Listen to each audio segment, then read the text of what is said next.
السلام عليكم ورحمة الله وبركاته. إن الحمد لله نحمده ونستعينه ونستغفره ونعوذ بالله من شرور أنفسنا ومن سيئات أعمالنا. ما يهديه الله فلا مضل له ومن يضلل فلا هادي له. وأشهد أن لا إله إلا الله وحده لا شريك له وأشهد أن محمدا عبده ورسوله صلى الله عليه وعلى آله وصحبه وسلم تسليما مزيدا.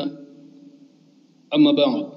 من أعلام المدينة النبوية الإمام العلم حافظ زمانه محمد بن مسلم بن عبيد الله بن عبد الله بن شهاب أبو بكر القرشي الزهري المدني. إخوة في الله أيها المستمعون الكرام watukufu wa Kiislamu na wote mnatusikiliza katika kipindi chetu hichi chenye kuzungumzia historia ya maulama mbalimbali, maulama ahlus sunna wal jamaa, maulama wa hadithi, maulama wa fiqh, maulama wa tafsiri, maulama wa tauhid wal aqida. Na kipindi kilichopita nyuma tulikuwa tukiishi katika kuzungumzia historia ya al-Imam al-Lalakai Abul Qasim Hibatullah Ar-Razi Ash-Shafi'i. Na leo insha Allah biidhnillah tabaraka taala tutaishi katika kuangalia tarehe al-Imam Az-Zuhri, historia ya Imam Zuhri min sighari tabi'in, yani katika matabiina wadogo, Muhammad ibn Muslim ibn Ubaidi ibn Abdullah.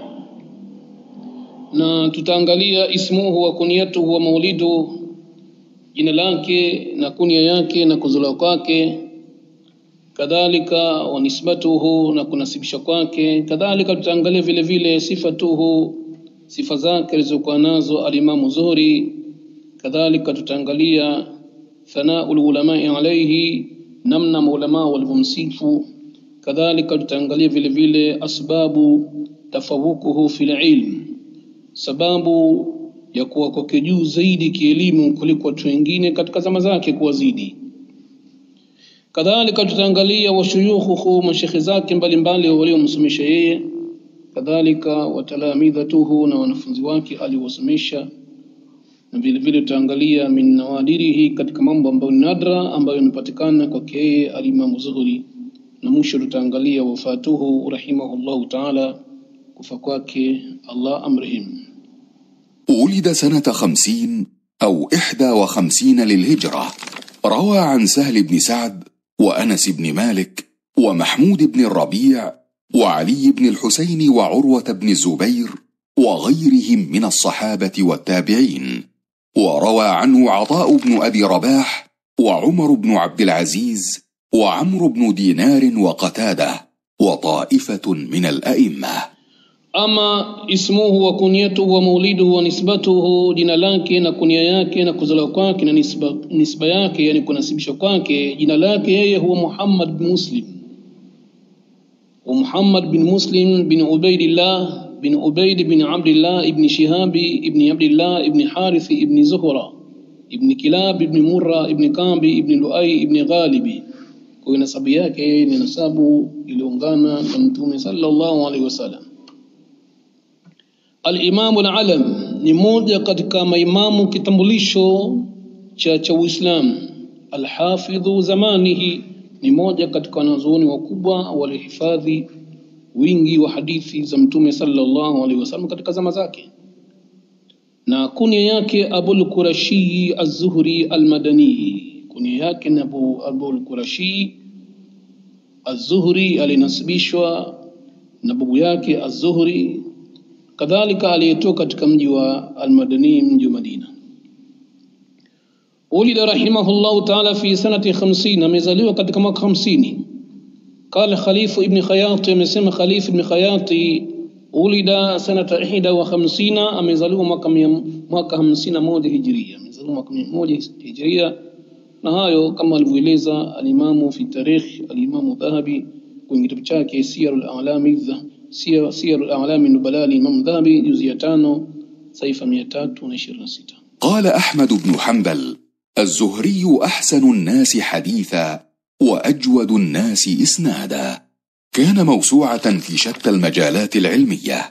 قال الليث بن سعد: ما رأيت عالما قط أجمع من ابن شهاب، يحدث في الترغيب فتقول: لا يحسن إلا هذا، وإن حدث عن العرب والأنساب قلت: لا يحسن إلا هذا، وإن حدث عن القرآن والسنة كان حديثا. أما صفته صفزاك الإمام الزهري. قال محمد بن يحيى، مسمى محمد بن يحيى ابن أبي عمر عن سفيان كتك سفيان مسمى: رأيت الزهري أحمر الرأس واللحية. Anasema Sufyan Thauri, nimemuona Zuhuri akiwa na kichwa chekundu na ndevu nyekundu, kwa maana alikuwa ni mtu mwenye mvi, na akitia hina katika kichwa chake, kadhalika akitia hina katika ndevu zake. Na hina ni katika sunna. Mtume Allah alitia hina katika ndevu zake, alitia hina katika kichwa chake, ila mtume alikuwa na mvi kidogo sana.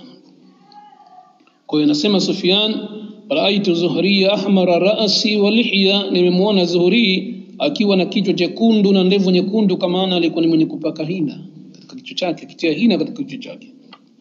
Wa fi humratiha inkifa'ul qalil, na katika wekundu wake kuna kufifia kidogo. Haikuwa zile ndevu zake na nywele zake alikuwa kitia hina nyingi sana, ikawa imepiga wekundu sana, imefifia kidogo. Kaanau yajal fihi katman, kama kwamba mitia kuna kitu kikiitwa katman, kitu kilikuwa katman ambao ni wekundu ambao umefifia kidogo. Wakala Yaqub ibn Abdurrahman, na akasema Yaqub ibn Abdurrahman: Raaitu Zuhri qasiran, mimi nimemuona Zuhri akiwa ni mtu mfupi. Zuhri hakuwa ni mrefu, kwa ni tabiina min sighari tabiin, ni mfupi kimaumbile, sifa yake ni mfupi, hakuwa ni mrefu. Qalila lihya, akiwa na ndevu chache, hakuwa na ndevu nyingi sana. Walahu sha'aratun tuwal, lakini akiwa na nywele refu sana. Khafifa aridaini, na hakuwa na mabega makubwa, mabega yake yalikuwa ni hafifu, mabega yake yalikuwa madogo. Hii ni katika sifa za maumbile yake. Wakala Muhammad bin Ishkab, na kasema Muhammad bin Ishkab: kana Zuhriya jundiya, Zuhri alikuwa ni mjeshi, alikuwa na jeshi. Zuhri, alimamu Zuhri alikuwa ni mwanajeshi, kwa ni mtu mwenye kupigania jihad fi sabilillah, alikuwa ni jeshi katika Uislamu.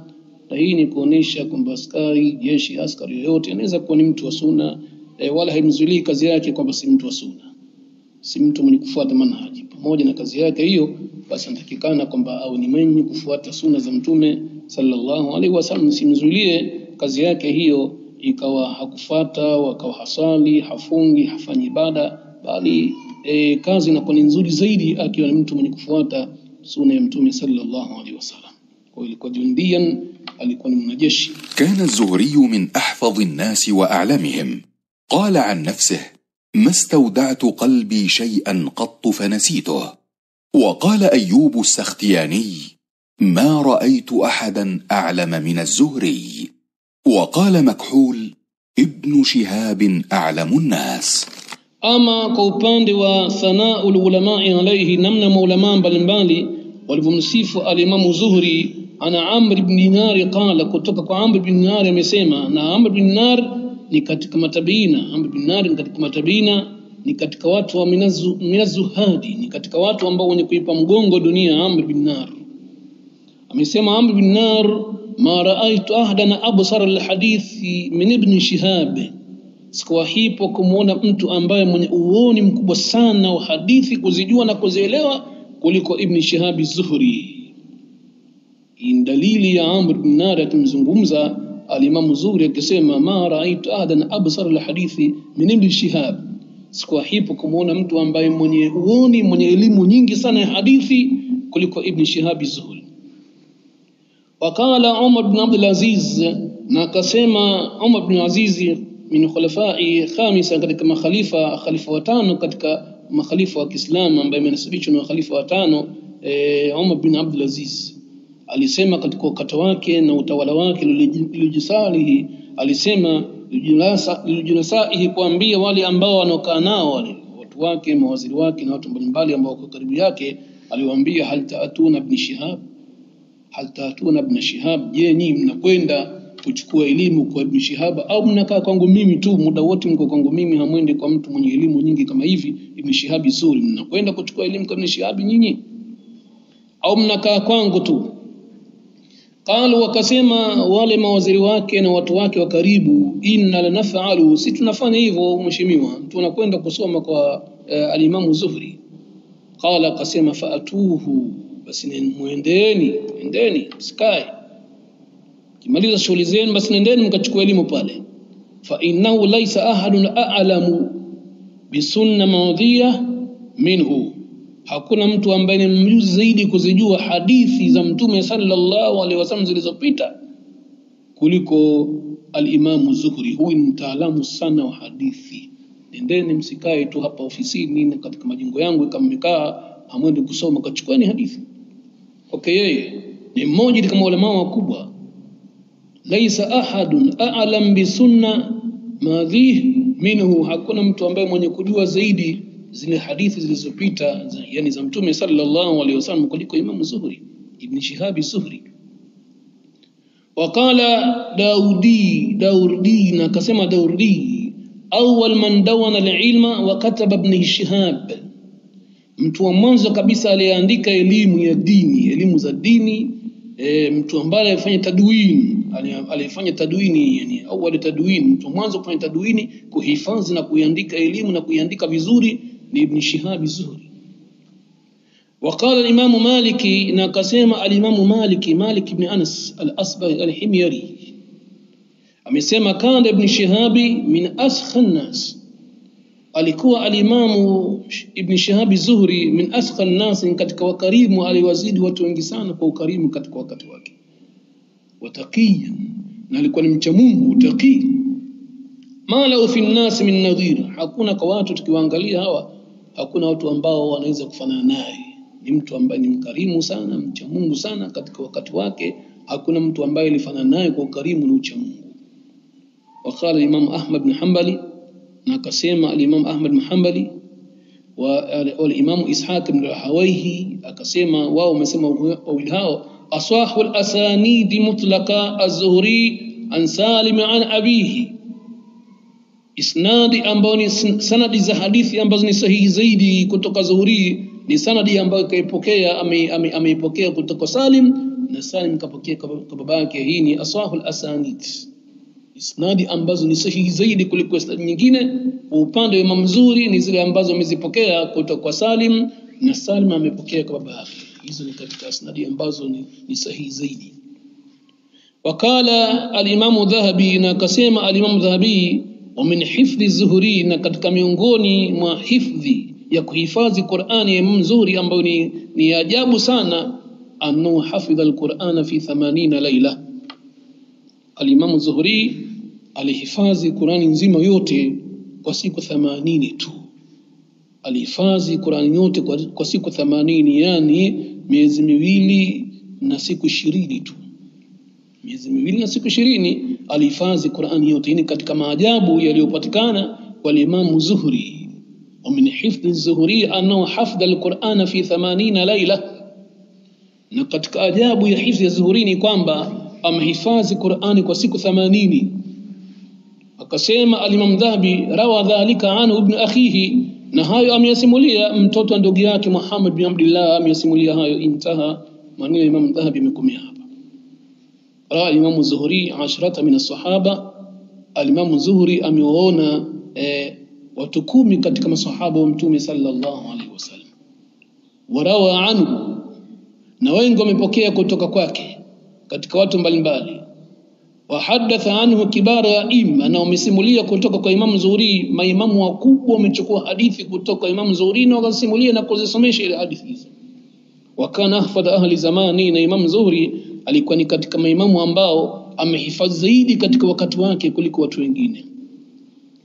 Qala al-Imam Shafi'i, amesema Imam Shafi'i rahimahullahu ta'ala, laula az-Zuhri la dhahabat as-sunan min al-Madina, lau si Imam Zuhri kuzikusanya hadithi na kuambia watu waandike hadithi na kuhangaika katika kuzieleza hadithi za Mtume sallallahu alaihi wasallam, elimu ya watu wa Madina ingepotea. Laula Zuhri la dhahabat as-sunan min al-Madina, laiti si Imam Zuhri na juhudi yake kubwa aliyofanya kwa amri ya Allah subhanahu wa ta'ala, kwa taufiki ya Allah, ingepotea tu, hadithi zingepotea na sunna za Mtume zingepotea katika mji wa Madina. Maelezo hayo yamekuja kwenye kitabu Tadhkiratul Huffadh Imam Dhahabi, juzu ya kwanza, sahifa 108. Kadhalika yamekuja vile vile maelezo haya kwenye kitabu Mushahir Ulama ila Amsar, sahifa 66. كان الزهري يكتب العلم ولا يكتفي بحفظه.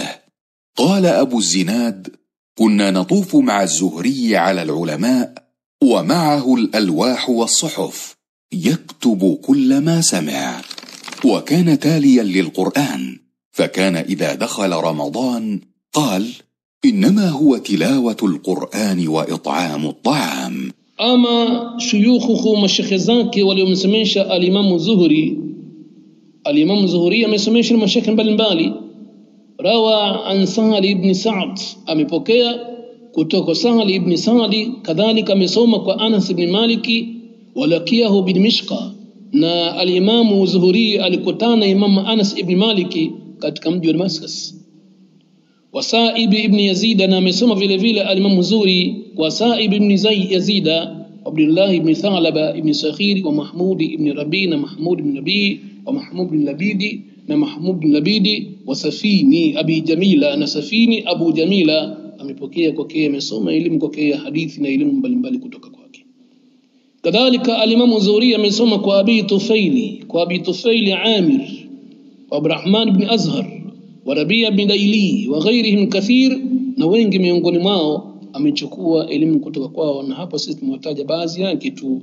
Al-Imam Dhahabi katika Siyar al-A'lam al-Bala katika juzu ya 5 sahifa 325 wameyataja wengi sana. Hapa sisi tumefanya ikhtisari baadhi tu ya wale mashekhi zake.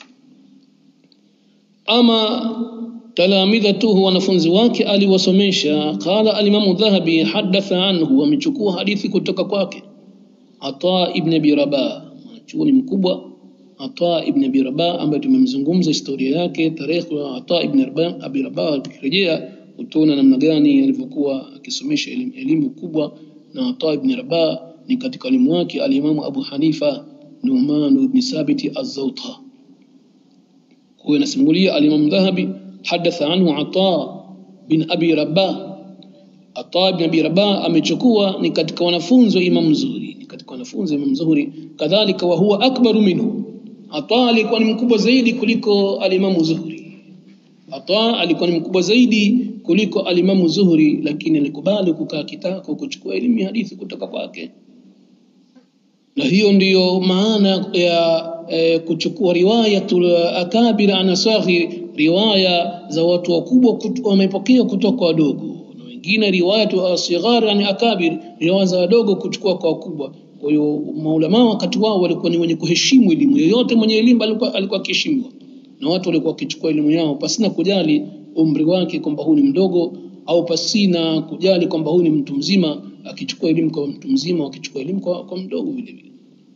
Ndio maana Imam Bukhari akasema: la yambulu, hapati mtu elimu hata yakhudha amman fawkahu wa amman mithlahu wa amman dunahu, hapati mtu elimu kwa mbobezi isipokuwa achukue elimu kutoka wale ambao yuko juu yake, na achukue elimu kutoka wale ambao mfano wake unalingana naye kwa umri na heshima, daraja na elimu. Kadhalika achukue elimu kwa mtu ambaye yuko chini yake kwa elimu.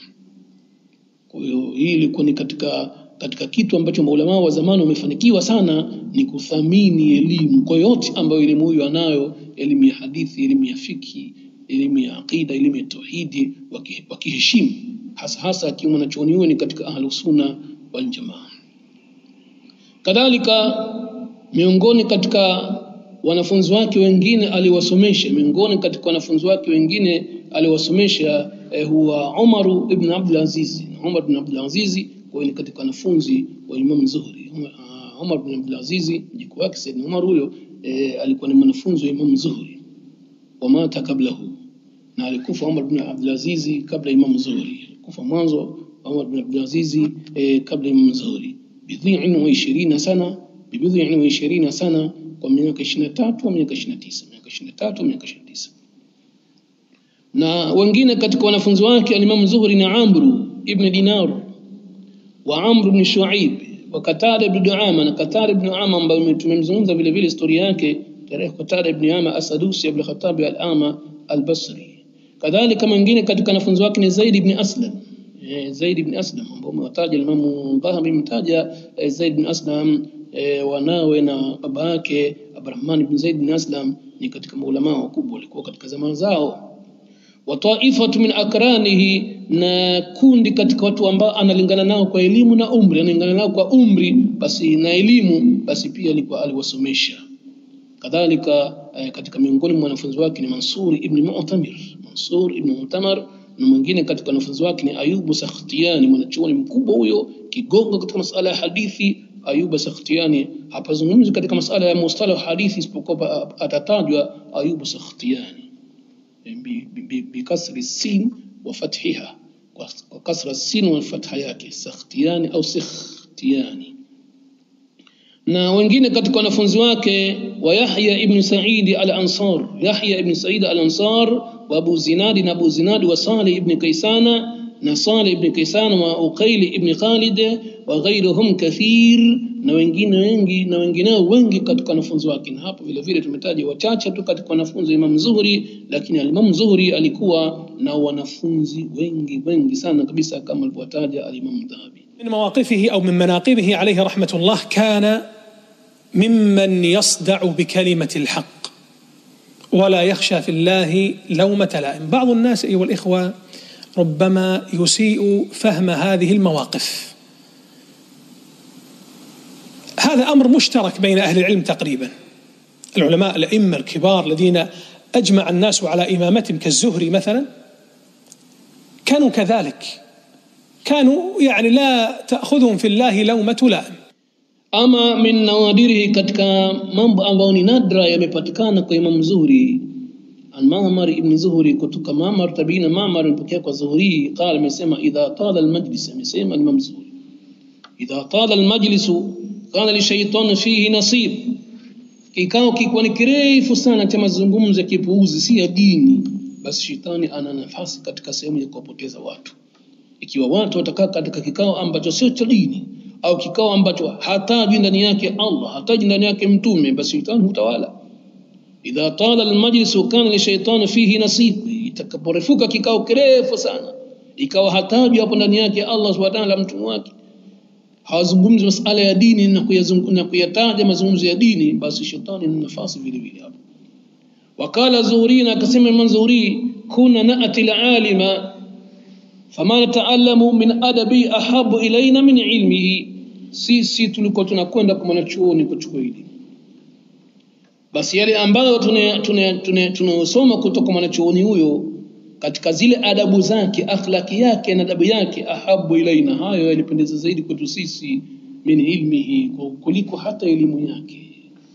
Angalia wanazuoni walivyothamini sana jambo la kuwa na adabu njema.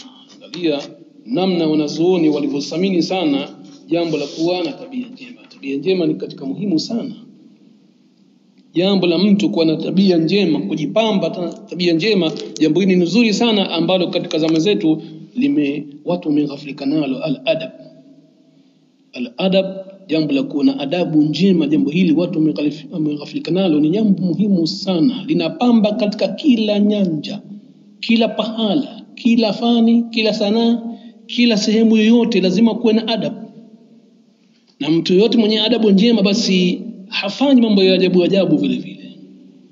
Na Mtume sallallahu alaihi wasallam amesema la yastakimu iman la abdin, haiwezi kusimama imani ya mtu kuwa ni nzuri hata yastakima qalbu, mpaka ufike wakati ule moyo wake kwanza usimame, moyo wake utengenee. Wala yastakima qalbuhu, na wala hawezi kunyooka ukasimama uko vizuri moyo wake hata yastakima lisanuhu, mpaka ulimi wake unyooke, ulimi wake usimame, ulimi wake uwe heshima, ulimi wake utoe maneno mazuri, maneno ya heshima. Hadithi sahihi ambayo amesahihisha Sheikh Albani, hadithi sahihi. Na Mtume sallallahu alaihi wasallam amesema vile vile katika hadithi nyingine, idha adaba ar-rajul amatahu, فأحسن تأديبها وعلمها فأحسن تعليمها ثم أعتقها فتزوجها كان له أجران. Atakapomfundisha mtu mjakazi wake adabu njema, atakapomfundisha mtu mjakazi wake adabu njema na ikawa nzuri adabu yake mjakazi huyu, akamfundisha elimu na ikawa nzuri elimu yake, kisha akamwacha huru na akamuoa, kana lahu ajran, mtu huyu anapata ujira mara mbili. Mtu ambaye kamfundisha mjakazi adabu njema, ikawa nzuri adabu yake, akamfundisha elimu ikawa nzuri elimu yake, akawa na elimu nyingi, akawa mtu mzuri kwa elimu, kisha akamwacha huru, kisha akamuoa, basi mtu huyu anapata ujira mara mbili. Hadithi sahihi ambayo vile vile ameisahihisha Imam Bukhari. Ndugu Islam, jambo la kuwa na adabu njema ni katika jambo tukufu sana. Mlango wa adab ni mlango mkubwa sana, na adabu ni katika kila nyanja. Kuna adabul ijtimaa, adabu ya kukaa na jamii, kukaa na jamii ya watu waliokuzunguka, uwe na adabu njema ya kuishi na watu kwa vyema. Adabu ya kukaa na jamii, adabu ya kukaa na watu, adabu ya kukaa katika majlis, na hii imekuja ndani ya Qur'ani. Allah amesema, ya ayyuhalladhina amanu idha qila lakum tafassahu fil majalisi fafsahu yafsahillahu lakum. Enyi ambao mlioamini, panaposema kuambiwa nyinyi, hebu ekeni nafasi katika majalisi, kwenye vikao, basi ekeni nafasi katika vikao, wenzenu wakae vile vile katika vikao hivi vitukufu wapate kusikiliza mawaidha, na Allah atakokeni nafasi katika pepo.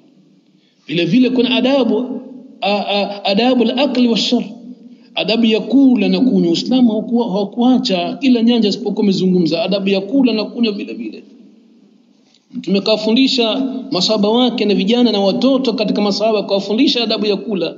Mtume alimwambia mmoja katika masahaba wake, ya bunayya samillah wa kul biyaminik, ewe kijana wangu, ewe kijito changu, mtaje Allah na kula kwa mkono wako, kula kwa mkono wako wa kulia, wa kul mimma yalika, na kula sehemu yako iliyokuelekea. Na vile vile kuna adabu al-bahthi, kwa upande watu ambao wenye kuandika vitabu, wenye kufanya bahthi, vile vile kuna adabu zake. Watu wenye kuandika, waandishi wa habari, waandishi wa habari, waandishi wa bahthi mbalimbali, kuna adabu zake, adabu al-bahthi wal munadhara, adabu ya kufanya bahthi na kufanya mitazamo, ambao hii humfanya yule mwandishi wake kuchunga kalamu yake, kuwa ni mwadilifu, kuzungumza vitu vyenye kusaidia jamii, kuacha kutumia maneno mabaya, kutumia alfadhi njema, alfadhi nzuri. Kadhalika kuna adabu taalum, adabu ya kujifundisha elimu, na kuna kanuni zake na kuna vidhibiti vyake vile vile, ambapo inatakikana mtu mwanafunzi mwenye kusoma ajipambe na adabu hizo. Miongoni mwa adabu ya kujifunza ni kuwa na ikhlasi, kufanya kitu kwa ajili ya Allah. Kadhalika kuna adabu tilawa, adabu ya usomaji wa Qur'ani, kuna kanuni zake, kuna vidhibiti vyake, ambapo inatakikana msomaji Qur'ani awe navyo, ajipambe na adabu ya usomaji. Miongoni mwa adabu ya usomaji hasa Qur'ani, asome katika hali akiwa ni tahara, na sio Qur'ani tu, bali akiwa anasoma masomo yote ya dini au masomo yote yale, basi ni vizuri awe na tahara. Hii ni katika adabu tilawa, adabu ya usomaji, awe na tahara, apige mswaki, alete istiadha, na katika kusoma Qur'ani, isome Qur'ani kwa sauti nzuri. Laysa minna man lam yataghanna bil Qur'an, si katika sisi mtu ambaye asighania Qur'an. Kadhalika kuna adabu sharia, adabu za kisheria ambazo zinakusanya al-akhlaqi, kuwa na adabu njema, miamala mizuri. Kuna adabu ya Qur'ani wa Sunna, mtu kuheshimu Qur'ani, kuheshimu hadithi za Mtume sallallahu alaihi wasallam. Kadhalika kuna adabu nadhuri, adabu ya kuangalia, adabu ya mitazamo. Mtu anapita njiani, basi awe na adabu ya nadhari vile vile, isiwe kila anapita njiani anamwangalia, anatumbulia macho tu, sio anapita wanawake anaangalia tu, adabu nadhuri. Kadhalika kuna adabu naum, adabu ya kulala mtu. Kuna adabu la qadhaa ul haja, adabu ya kukidhi haja. Kuna adabu istidhana, adabu ya kupiga hodi katika majumba, adabu ya kupiga hodi katika majumba. Kuna adabu tahnia, adabu ya kupeana hongera, kuna adabu zake vile vile. Kwa hiyo Uislamu umejaa kuzungumzia masala ya adab. Adabu zimezungumzwa katika nyanja nyingi sana. Kuna adabu maanasi, adabu ya kuishi pamoja na watu, unaishi nao vipi watu wao, namna gani maneno yako ambayo wao unayasema kwa wao. Wa kulli ibadi yaqulu allati hi ahsan, waambie waja wangu waseme maneno yaliyokuwa mazuri sana.